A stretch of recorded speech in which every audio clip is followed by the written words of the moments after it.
you are all that you need. And you were brought on this earth with the gift that you are here to give.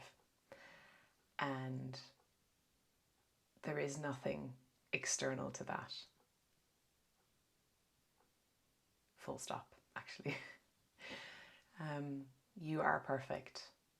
You are completely whole. You are completely perfect. And you have something that is unique, that is only you, that you are here to give to the world, to share with the world.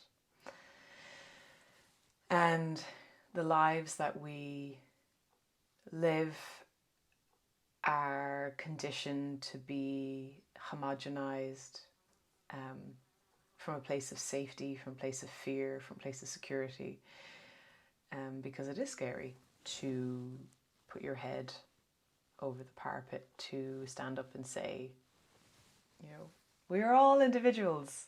I'm not. And because what that means is that we believe in ourselves by doing that we trust our experience, our process, the decisions that we make, and we honor and we respect that. And as we are children and growing up, we are conditioned to not respect our process. Maybe we're crying, we're upset about something, and we're told to hurry up and stop being upset or to snap out of it. We're not allowed to complete the process of whatever we're experiencing. I'm just going to take some water. Or we want to do something and the parent or adult, guardian or teacher says no. And of course there are so many valid reasons, because as children we're vulnerable without, we can't take care of ourselves. We're vulnerable without our parents or our caregivers. So without knowing it, these things are happening. This conditioning is happening, and every single parent and every single caregiver is doing the best that they can. Even when I interact with friends' children, I'm doing the best that I can, but I don't know anything. So, and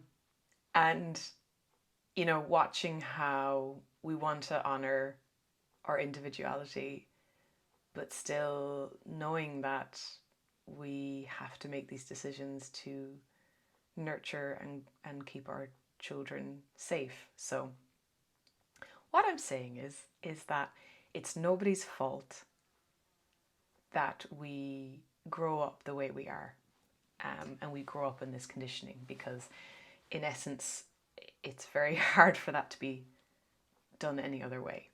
So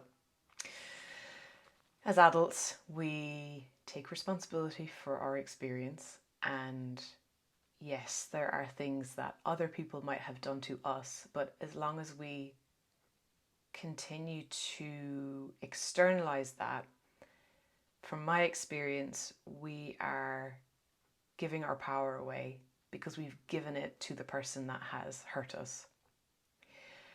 And oftentimes, in what I've personally experienced and then watched on that TV show that I feel everyone has watched, the Baby Reindeer. Gosh, I'm scared to even say it out loud because of just all the stuff that comes with it.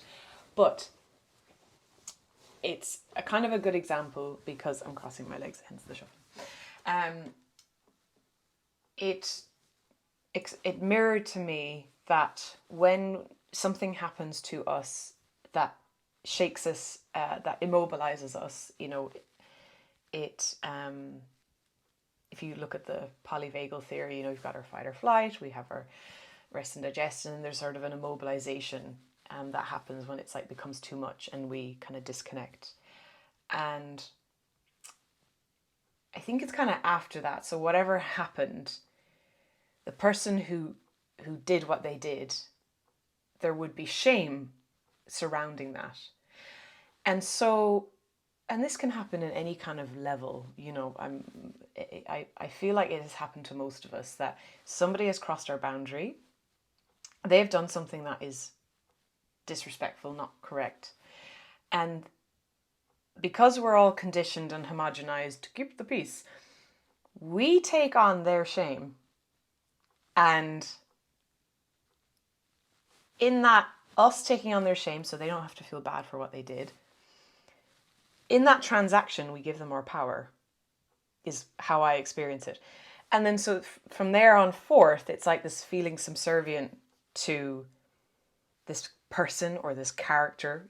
We can have an experience with a certain person, and then that experience replicates through different characters. People have similar characteristics throughout our life. And for me, it's like, hold on, I feel like a quite strong-willed person, and many will agree.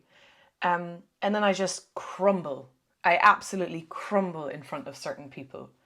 So to me, that's saying there's something stuck. There's a pattern, there's trauma, there's something stuck in your system. And that transaction has happened. You've given your power away and taken on the shame of what they've done. So I don't know why I deviated to that, but clearly it needed to come out. So it's coming out. And through my life, I'm very fortunate enough to have been born into quite an open-minded and spiritually focused family. Buddhism and Ihama, which is the Native American teachings. Learned a bit about A Course in Miracles. Obviously learned Buddhism and Ihama, and secondhand to those who studied it. And then transactional analysis, the Jungian shadow work, so many different kind of threads, and understanding like where kind of the spirituality and the psychology and the neuroscience all interconnect. And it's so interesting with a lot of the neuroscientists, they're really speaking from, they don't realize they are being very spiritual in what they're saying, which I think is wonderful.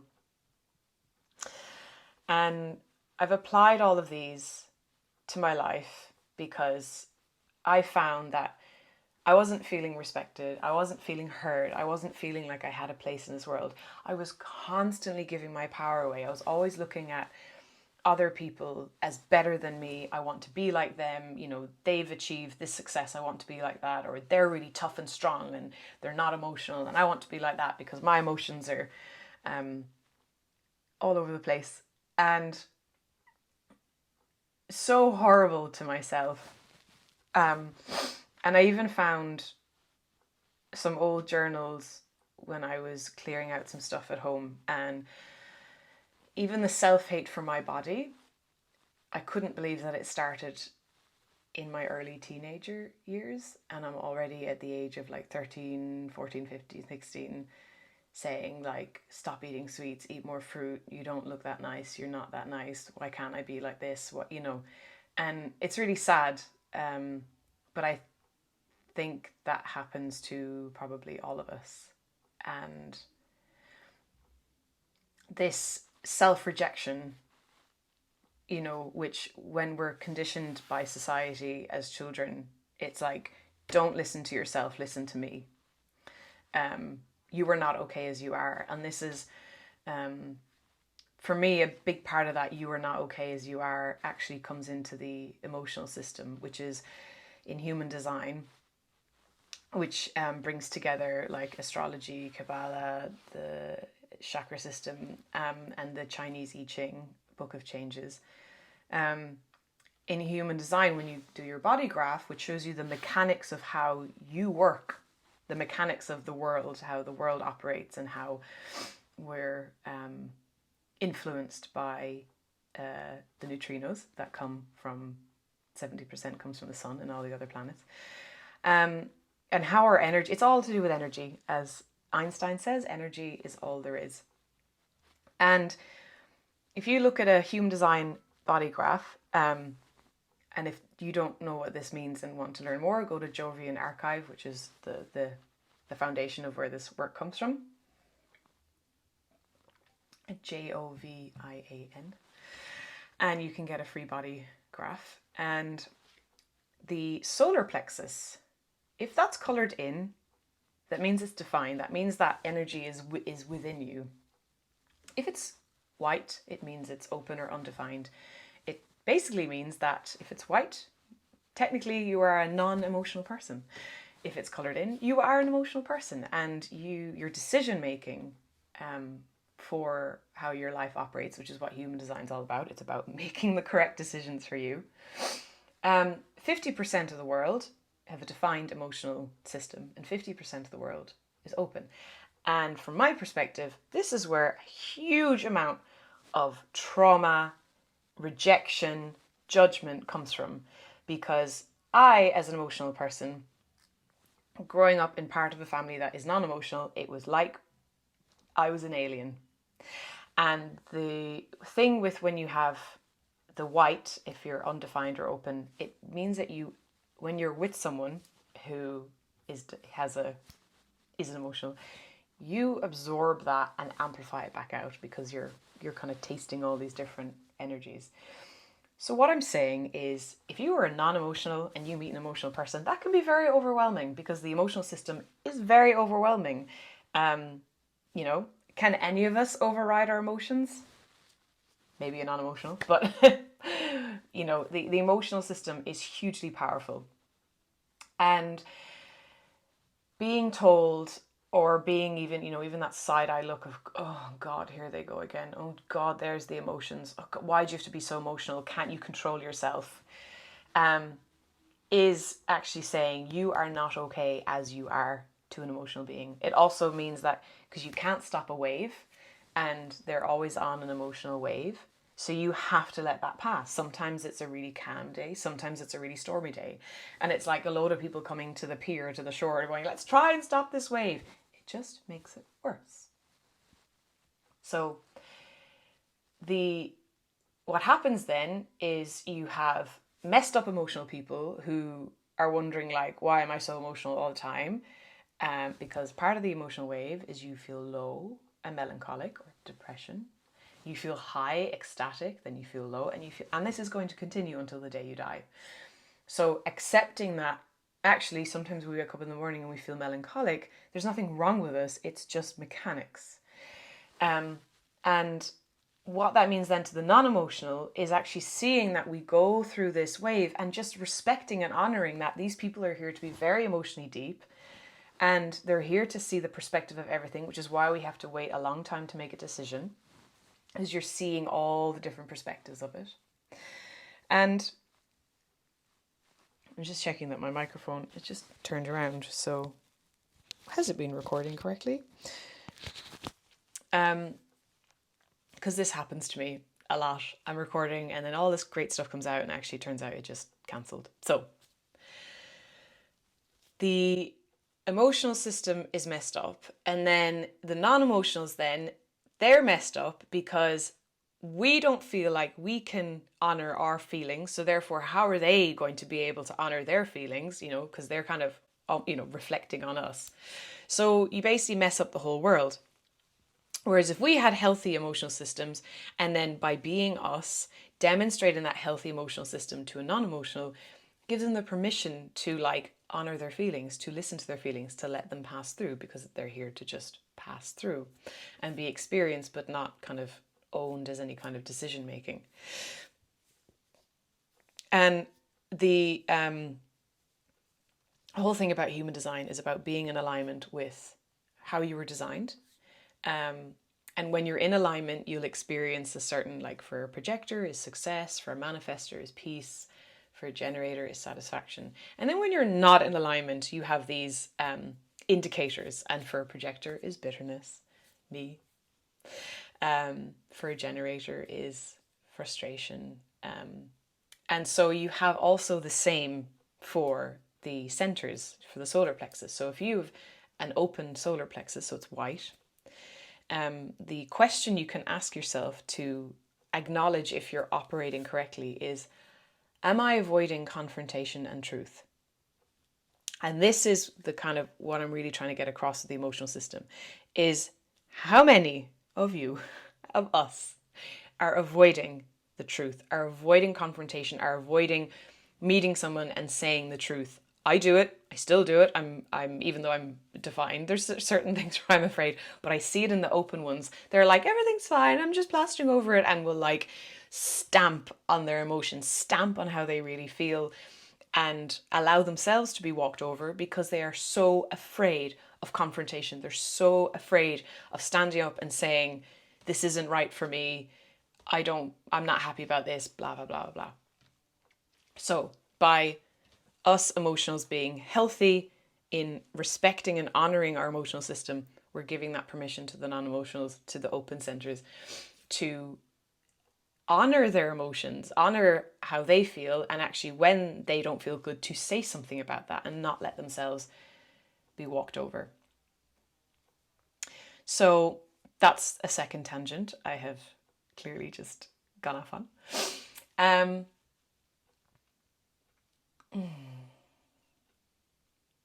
And so coming back to this, what I said at the start about that we all have something to share with the world and that we all have a gift. And by me following my design and really checking in with my body and listening to what my body needs and kind of honoring that blindly, even when the mind's like, you have to earn money and do this, and the body goes, no, to honor that, because every time the body says no and we override that is disrespecting. We are abusing ourselves.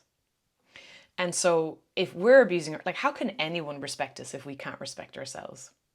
And we can't respect and honor our journey wherever we are, even if we're making mistakes, going, I made that mistake and I own it and I honor it because that is part of my journey. Water break.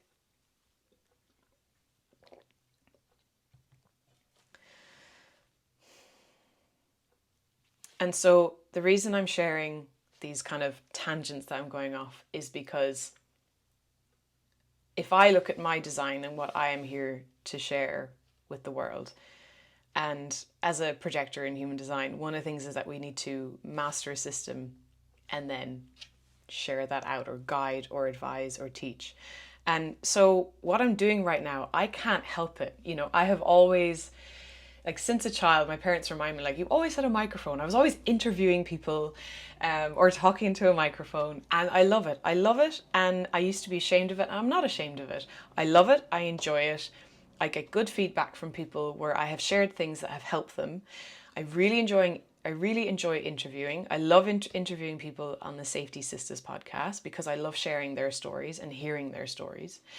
So I feel like I'm, as I'm kind of living how I was designed to be, my kind of pathway is opening up, and I'm starting to do what I've always wanted to do, but now I don't have the shame of it anymore. Because what's going to happen?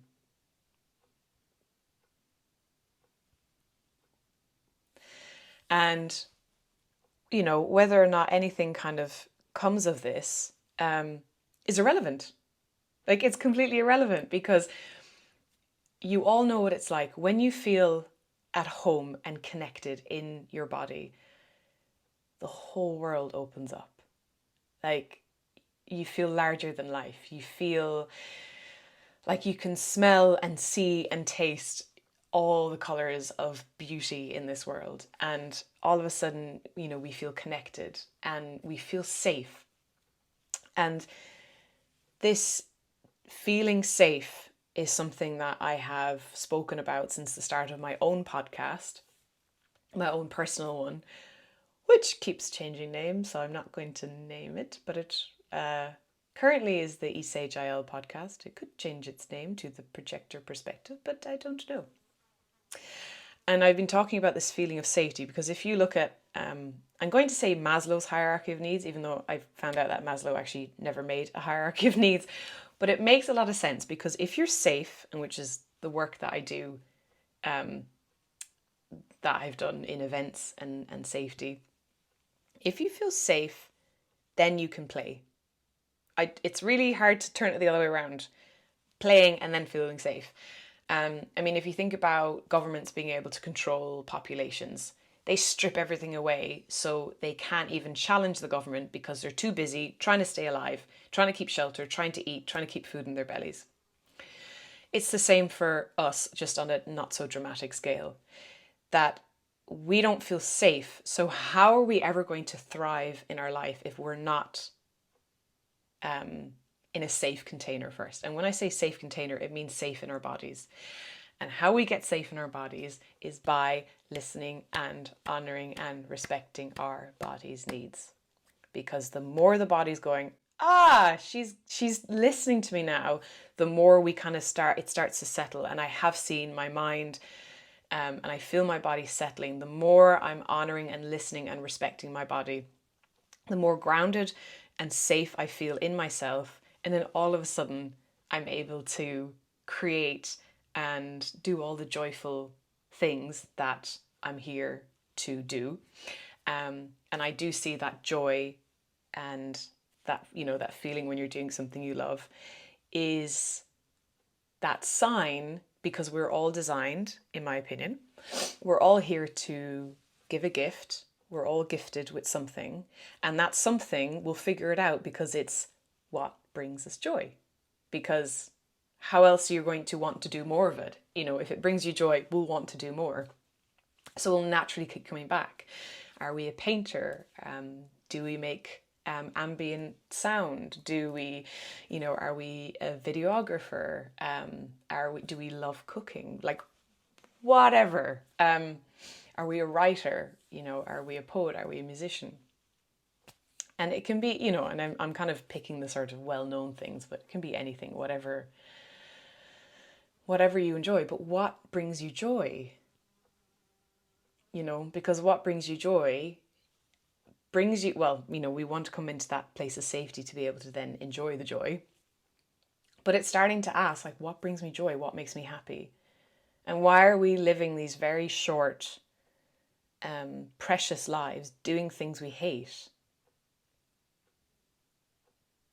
We've got ourselves all caught up in bargains, agreements, systems that bring us down. And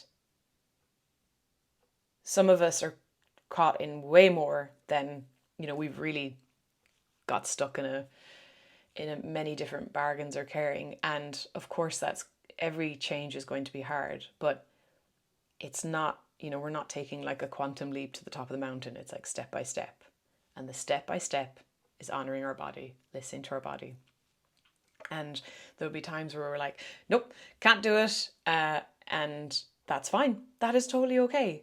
But maybe there's something small that you can go, yeah, I can do that. And it's usually to do with other people. So, someone invites us out to lunch and we're like, the body goes, and then the mind's like, no, you should, because you haven't seen them in ages. You should go out to lunch. So we go, yeah, I'd love to go out to lunch. And the body's like, no, I really want to rest. Are we able to then go, okay, what does my body say? And then if body goes, when we go, yeah, if the body goes, I don't know, I need a bit of time, then we go, can I let you know? And if the body goes, saying, thank you so much, but I'm not able, I can't, or whatever you want to say. So every day, are we able to make decisions based on what our body wants, not what our mind or our ego wants? Because the more we build up that connection, the more safe we begin to feel. And from there, we're able to thrive. And for me, that's changed my life. And I've made decisions that have angered a lot of people. And a couple of years ago, I would have been like hiding under the bed out of fear and like, oh, my life is ruined. Whereas today, I know I'm respecting my body. This was not correct for me. I've made this decision. And everyone can be angry if they want. That's their issue. I stand proud in not doubting myself. And not proud. It's more like,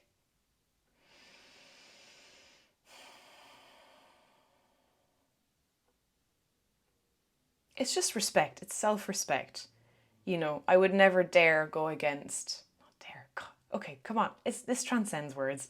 But it's like, you'd never question, I don't know, think of who you'd never question. And it's like questioning, would you question Lady Gaga? I don't know. I'm just trying to think, would you question the Dalai Lama or the Pope or whoever? Someone we respect. So once we start connecting with that self-respect, it's like, I would never question that. And actually, you can throw all your toys out the pram, and it might wobble me. There might be still some stuff stuck in my system that you've latched onto, but I know I made the right decision. And often, when we make a decision that is correct for us and people get mad, it's never about us.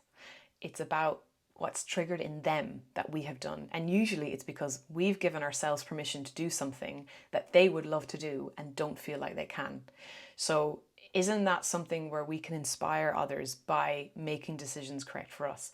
And in the end, the way I see this web of this world, the spin networks, right? If you're talking about quantum mechanics, there is no space in that sense. Everything is matter. And if you were to look at everything that exists down to the quantum level, it's nodes and connectors. Like, everything is connected. So I see it as like this huge universe size chessboard. And, you move your piece, which is correct for you. And then it means that somewhere else on the board, something else moves and it's all correct for everyone. We can't, we can only make decisions correct for us. We can't do anything for anyone else. And also, it's not respectful. We need to respect everyone else's process, everyone else's experience. As we learn that self-respect, we naturally have this respect for others, because how dare I know what's good for anyone else? I don't. I can listen to them. I can have compassion for them. If they ask me for help, I can ask some questions or give what works for me, but I have no idea what is right for the next person. And no one else knows what's right for me. So, it's really a mutual respect where we kind of honor everyone's process. And, with everything, I believe that everything happens for a reason. And so when things go wrong and when things are really, really rubbish, that is part of our process, because, it's all these opportunities for us to learn something. Because if everything was going well, we'd never question things, would we? We would just, swim along. If we had all the money in the world, we'd never question anything. Or maybe we will. I don't know. We'd have so much money. We're like, what is the purpose of life? So, I think that was like my third tangent. And, as I said, the reason I'm saying all this is because I'm sharing who I am. I'm sharing what I have learned and hoping that it will help others. And that I don't really have any control over it, because I'm excited about doing this. I wake up in the morning going, oh, I get to film this or make, like I want to do it. I'm naturally wanting to do it. So here I am doing it, and I'm enjoying it, and it makes me happy. And like, that's really it, we have one life, it is short, and we deserve to live a life that is authentic to us. We deserve to experience joy. We deserve to experience safety. We so deserve to be safe. We so deserve to feel safe in ourselves. And we really deserve to value ourselves. We really deserve to respect ourselves. And I noticed that the more I respect my body, the self-value and the self-value is like a knock-on effect. Whereas before it was something I thought I had to attain. It was outside of me, when actually it's just hidden away in you and it just comes naturally. I've started, those affirmations. I used to say affirmations never worked for me, and they never worked for me because I didn't believe them. That you can't lie with frequency. You can't lie with energy. And so I would say, I value myself. And I do see where it's good to reiterate all these positive words, right? Because we've been using the negative ones for so long, they've had an impact. So the positive affirmations, even if we don't believe it, I still think they help Because anything that can help, kind of awaken ourselves in this process, I'm like, go for it, because it's hard work. And so I would say I value myself, I love myself, and then I'd feel that ickiness of like, no, you don't. And then recently I start going, I value myself, and then I didn't have that icky reaction. I'm like, I respect myself, I love myself. Okay, the love myself, I'm feeling like, oh, so we're not there yet, but that I value myself, that's starting to feel good. So I I think this is not easier. Like, it's a journey.